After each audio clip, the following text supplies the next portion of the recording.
2000 టైంలో హ్మ్. అప్పుడు బీఎఫ్ఆర్కి వెళ్ళిపోయిన స్టీల్ ప్లాంట్ని అప్పుడున్నటువంటి బీజేపీ ప్రభుత్వం, అప్పుడున్నటువంటి టీడీపీ ప్రభుత్వం కలిసి కాపాడే. ఇప్పటి వరకు కూడా ఎక్కడ ప్రైవేటీకరణ అనేది ఇంకా లేదు. కానీ ఇప్పుడున్నటువంటి రాష్ట్ర ముఖ్యమంత్రి గారు తన పాదయాత్రలో ఏదైతే విశాఖపట్నం స్టీల్ ప్లాంట్లో మిగిలిపోయినటువంటి నిర్వాసితులందరికీ కూడా ఉపాధి చూపిస్తానని చెప్పి కనీసం ఉపాధి చూపించలేదు కదా. గంగవరం పోర్టు 10.4 వాటాని రాష్ట్ర ప్రభుత్వాన్ని అదానికి అమ్మేసి ఇవాళ విశాఖపట్నం స్టీల్ ప్లాంట్ కూడా ప్రైవేటీకరణ అవడంలో కీలక పాత్ర పోషిస్తున్నటువంటి రాష్ట్ర ముఖ్యమంత్రి గారు.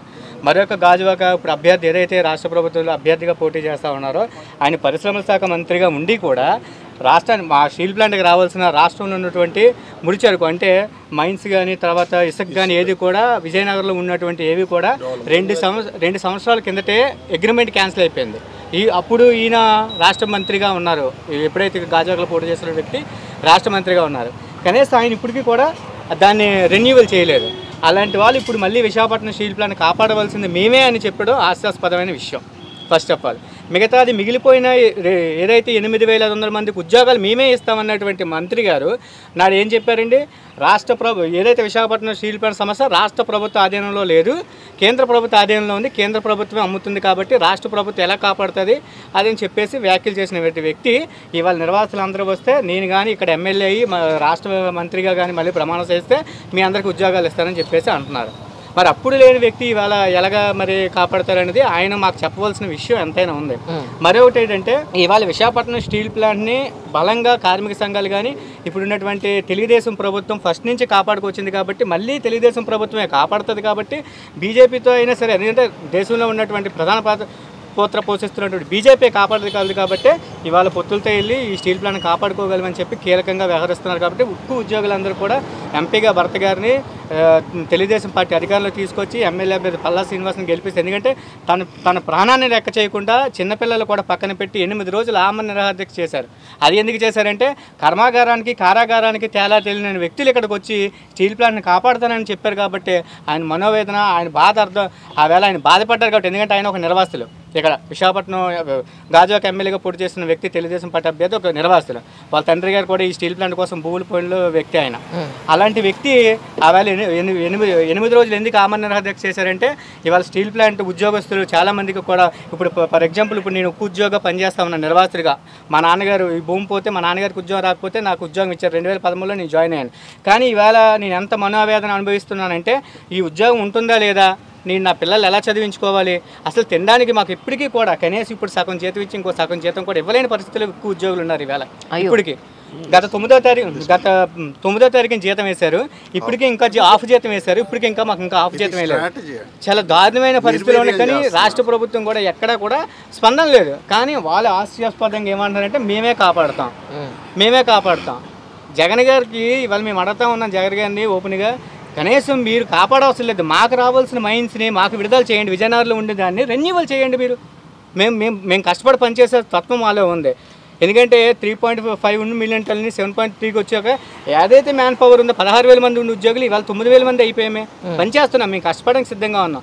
కానీ రాష్ట్ర ప్రభుత్వం ఇక్కడ ఉన్నటువంటి విలువైన భూములు కొట్టేయాలని చెప్పి కీలక పాత్ర 7,000 ఎకరాలు అమ్మేయండి, మీరు స్టీల్ ప్లాంట్ కాపాడుకోండి అంటే 7,000 ఎకరాలు మేము అమ్ముకుంటే మీరెందుకు పెద్దన్న పాత్ర పోషించేది రాష్ట్రంలో? మీరెందుకు ముఖ్యమంత్రిగా అంటే మీకు చెప్తుంది, మీరేమంటున్నారు నాకు చేత కాదు కాబట్టి నేను పరిపాలన చేస్తున్నాను కాబట్టి నాకు చేత కాదు కాబట్టి విశాఖపట్నం స్టీల్ ప్లాంట్ కానీ విశాఖపట్నం ఎంప్లాయీస్ని కానీ నేను కాపాడలేనని చెప్తున్నారు జగన్మోహన్ రెడ్డి గారు క్లియర్గా. మరి అలాంటి వ్యక్తులు ఇవాళ గాజువాకలోని కానీ విశాఖపట్నంలో కానీ రాష్ట్రంలో కానీ ఓటు హక్కు అడిగే నైతిక హక్కు వైఎస్ఆర్సీపీ నాయకులకి ఎవరికి కూడా లేదని ఒక ఉక్కు ఉద్యోగ నిర్వాసితులుగా మేము కళాఖండిగా చెప్తున్నాం. ఎందుకంటే కనీసం 1150 రోజులు పైచీలుగా ఉద్యమం చేస్తుంటే ఒక్కరోజు ఒక అపాయింట్మెంట్ ఇవ్వలేదు ఈ రాష్ట్ర ముఖ్యమంత్రి. నేను అసెంబ్లీలో ప్రేమలేఖలు రాశాను, మీరు రాసిన ప్రేమలేఖలు అక్కడ చెల్లట్లేదు కదా. మీరు ఒక్కసారి అపాయింట్మెంట్ అంటే 6-7 సార్లు వచ్చారు జగన్మోహన్ రెడ్డి గారు విశాఖపట్నం. ఒక్క 10 నిమిషాలు కనీసం ఇక్కడ ఇంతమంది ఉద్యోగులు ఎందుకు చేస్తున్నారు, వాళ్ళ ఆకలి బాధ ఏంటని పట్టించుకోలేనటువంటి జగన్మోహన్ రెడ్డి గారు ఇవాళ విశాఖపట్నం కాపాడుతానంటే ఎంత హాస్యాస్పదంగా ఉందో ఒకసారి మనందరం ఆలోచించాలి. రాష్ట్ర ప్రజలంతా కూడా ఆలోచించాలి. ముఖ్యంగా ఇవాళ విశాఖపట్నంలో పనిచేసే కాంట్రాక్ట్ కార్మికుల నుంచి రోజు కూలీ అంటే అక్కడ అక్కడ ఫ్రూట్స్ అమ్ముకుంటున్న వాళ్ళు కూడా ఇవాళ జగన్మోహన్ రెడ్డిని విశాఖపట్నం స్టీల్ ప్లాంట్ ఎంప్లాయీలు బాధపడుతున్నారు. ఎందుకంటే మాకు వ్యాపారాలు లేవని వాళ్ళు కూడా బాధపడే రోజులు వచ్చాయంటే ఇది కేవలం ఈ రాష్ట్ర ప్రభుత్వం చేతకంతనం వల్ల విశాఖపట్నం స్టీల్ ప్లాంట్ ప్రైవేట్ వాళ్ళ చేతులకు వెళ్ళిపోవడం కీలక పాత్ర పోషిస్తూ ఉన్నారు. ఇక్కడ ఉన్నటువంటి విలేజ్ భూములు కొట్టేయాలని చెప్పి వీళ్ళందరూ కూడా ప్రయత్నిస్తున్నారు. దానికి ఏ ఒక్కరు కూడా ముఖ్యంగా ఉద్యోగులు కానీ కాంట్రాక్ట్ కార్మికులు కానీ ఇళ్లలో పనిచేసుకున్న లేడీస్ కూడా పని చేసుకునే వాళ్ళకి కూడా మాలి పనులు చేసుకునే కూడా ఇవాళ జగన్మోహన్ రెడ్డి నమ్మే పరిస్థితిలో స్టీల్ ప్లాంట్ విషయం మీద మాత్రం ఎట్టి పరిస్థితిలో లేదు. అది మామూలుగా లేదు. అది బాధతో వచ్చిందండి. ఓట్ బ్యాంక్ కాదు చూడండి, అది బాధతో వచ్చిన మాట. అంటే ఇది కావాలని నిర్వీర్యం చేస్తున్నారండి. దీని ఎకనామికల్ స్ట్రెంగ్త్ అంతా నిర్వీర్యం చేసి మమ్మల్ని ప్రైవేటీకరణకు దగ్గరగా తీసుకెళ్దామనే పాయింట్ చేసే ఇంట్లో ఏదో ఒకటి అనే స్థాయి. అలాగే విఆర్ఎస్ని కూడా ప్రకటించబోతున్నారండి. అంటే దీంట్లో పనిచేసే వాళ్ళకి 3 నుండి 5 years లోపు ఉన్న వాళ్ళందరినీ కూడా డబ్బులు ఇచ్చి పంపించేస్తే కనుక ఈ ఉద్యమం పలసపడిపోద్ది. వెంటనే వాళ్ళకి అవసరమైన వాళ్ళకి ఈ ప్లాంట్ని ఇచ్చేయాలనే ఒక దుర్బుద్ధి ఇదంతా. అంటే ఇదంతా ఏంటంటే ఒక పబ్లిక్ రంగము లేకపోతే ఒక కార్పొరేట్ సంస్థ దాంట్లో తప్పులు ఒప్పులు ఉంటే పరిష్కరించడానికి చాలా నైతిక విలువలు ఉండాలి కదా. నైతిక విలువలు లేకుండా దీన్ని కొట్టేయాలనే ఆలోచనతో ఇది జరుగుతుంది. కాబట్టి తెలుగుదేశం పార్టీగా చంద్రబాబు నాయుడు గారుగా నైతిక విలువలు పాటిస్తారు కాబట్టి జనం అంతా ఆలోచిస్తున్నారు. ఇక్కడ మాకు రిప్రజెంట్ చేస్తున్న భరత్ గారు కానీ పల్లా శ్రీనివాస్ గారు కానీ ఒక నియమ నిబంధనలు నైతిక విలువలు ఉన్నారు కాబట్టి మేమంతా కూడా వాళ్ళకి గట్టిగా సపోర్ట్ చేస్తాం. ఏమైనప్పటికీ సార్ వీళ్ళ సమస్యలు తీరాలి సార్. పాపం మరి జీతాలు లేని కండిషన్లో ఫ్యామిలీ నడవడమే చాలా కష్టం. మీరు ఇందాక పాయింట్ రేజ్ చేశారు, గవర్నమెంట్ ఆఫీసులో ఎఫిషియన్సీ తక్కువ ఉంటాయని. కానీ ఇండస్ట్రియల్ గా అది కాదండి. ఇండస్ట్రియల్ గా అది ప్రచారం మాత్రం. ఇండస్ట్రియల్ గా సేల్ చూస్తే అన్నిటికీ లాభాల్లో ఉందండి. అలాగే మా ప్లాంట్ కూడా ప్రైవేట్ వాళ్ళకి మైన్స్ ఇచ్చి అన్ని ఇచ్చినా సరే వాళ్ళు లాభాలు లేరండి. చాలా మంది ట్యాక్స్ లెగ్గొట్టున్నారు. మేము ట్యాక్స్ అన్ని కడుతూ మేము మొన్నటి వరకు లాభాల్లో ఉన్నాండి. ఓన్లీ ఎక్స్పాన్షన్కి వెళ్ళాం కాబట్టి మాకు ఎక్స్పాన్షన్ ఈ టైంలో క్రూషియల్ కాబట్టి మాకు కొంత నష్టం వచ్చిన మాట వాస్తవం. కానీ అంతకుముందు మొత్తం లాభాల్లో ఉన్నాండి.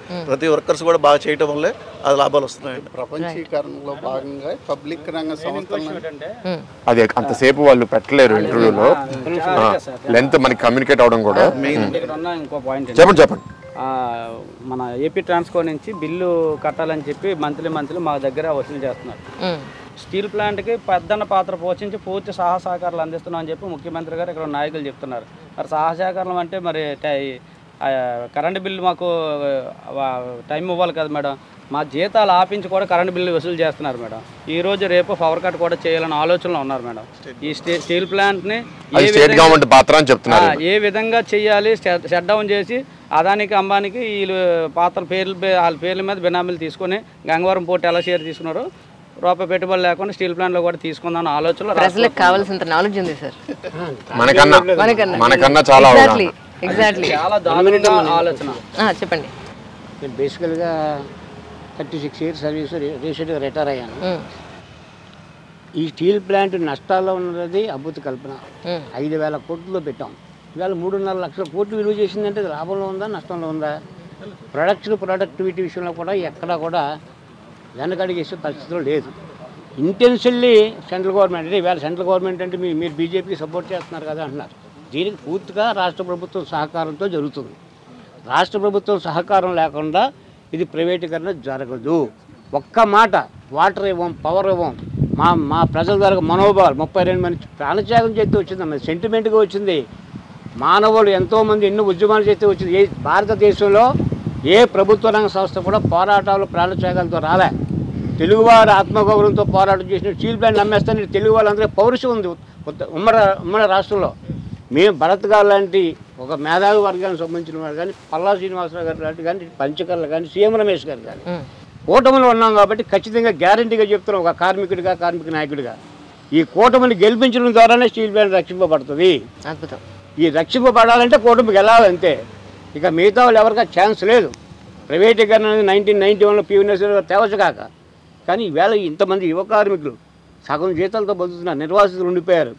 ఎంత మానసిక వేదన ఈ ప్లాంట్ తెచ్చుకున్నందుకు మనకి. ఖచ్చితంగా ఇది ప్రభుత్వ రంగంలో ఉండడానికి భరత్ లాంటి వ్యక్తులు మాకు సహకరిస్తున్నారు. ఖచ్చితంగా ఆయన అంటే ఒక గౌరవం ఉంది ప్లాంట్లో.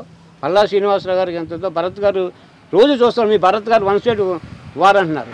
ఈ వారో అది ఏంటో పక్కన పెడితే మాకు ఆయన గెలిపే ముఖ్యంగా పెట్టుకున్నాం పల్లా గారిది. వీళ్ళిద్దరి మీద మేము కూడా డిమాండ్ చేస్తున్నాం. కూటమిగా గెలిచిన మరుక్షణం ఈ స్టీల్ ప్లాంట్ని రక్షించే బాధ్యత మీ భుజస్కంధాల మీద వేసుకోమని అడుగుతున్నాం. ఎందుకంటే అంత నమ్మకంతో చెప్తున్నాం, అంత బాధతో చెప్తున్నాం. ఇది అమలు చేయాలని నేను విజ్ఞప్తి చేస్తా ఉన్నాం. బీజేపీ ఎలియన్స్ అనేది ఎక్కడైనా ఇబ్బంది లేదు, అందరూ అడ్జస్ట్ అయ్యారు. ఇప్పుడు కార్మికులు నిజమే కదా, ఈ రాష్ట్రంలో ఎన్నికలు జరగాలంటే కేంద్ర ప్రభుత్వం బలగాలతో సాగాలని చెప్పి మన ఓటు కూడా అయినవారు, ఇంట్లోంచి బయట రానివారమ్మా, ఓటు అయినవారమ్మా, కిడ్నాప్ చేసేస్తారు, క్యాండిడేట్లు కిడ్నాప్ చేసేస్తారు. కాబట్టి బీజేపీతో ఎలియన్స్ అనేది కావాలని కోరుకున్నాం, అది జరిగింది. ఖచ్చితంగా కూటమి అధికారంలోకి వస్తుంది, మన జిల్లాలో ఉన్న వాళ్ళందరూ కూడా గెలుస్తారు. ఆ ప్రక్రియలో భాగంగానే మేము ఇంత ఆవేదనతో ఉన్నాం. నేను ఉద్యోగం చేశాను, నాకు అయిపోయింది అంటే కాదు, భావితరాల గురించి ఎందుకు చచ్చిపోయారు 32 మంది ప్రాణత్యాగాలు చేసి, ఎందుకు 22,000 మంది 22,000 ఎకరాలు ఎందుకు ఇచ్చారు? ఇవన్నీ వాళ్ళు భవిష్యత్తు గురించి ఇచ్చారు. అంతేగాని మధ్యలో అమ్మేస్తాం, టాటాకి అమ్మేస్తాం, ఆదానికి అమ్మేస్తాం అనేది ఎవరు. కాబట్టి మన ప్రభుత్వ రంగంలో కొనసాగాలన్నది మా డిమాండ్గా తెలియజేస్తా ఉన్నాం.